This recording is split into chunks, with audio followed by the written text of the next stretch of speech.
सामने ये है पाकिस्तानी झंडा। कभी भी ऐसा नहीं हुआ है कि मैच के दौरान से इतर कोई टीम अपने देश का झंडा लेकर दूसरे देश में यूं नौटंकी करती नजर आई हो। अब आप सोच रहे होंगे कि पाकिस्तानियों के शैतानी दिमाग में यूं मेजबान देश से बेअदबी करने का फितूर किसने डाला।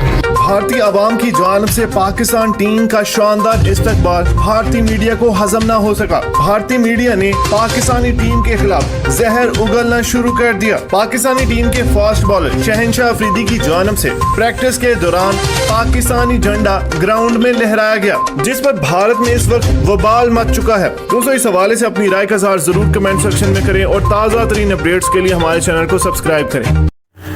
जी तो गज़ आपने देख लिया पाकिस्तानी शहनशाह अफरीदी ने दौरान प्रैक्टिस यानी कि उन्होंने अपना पाकिस्तानी परचम लहरा दिया। तो भारत को इस बात पर यानी कि आग लग चुकी है, क्योंकि भारत चाहता है कि हमारी सरजमीन पर पाकिस्तान का आज जो फ्लैग जो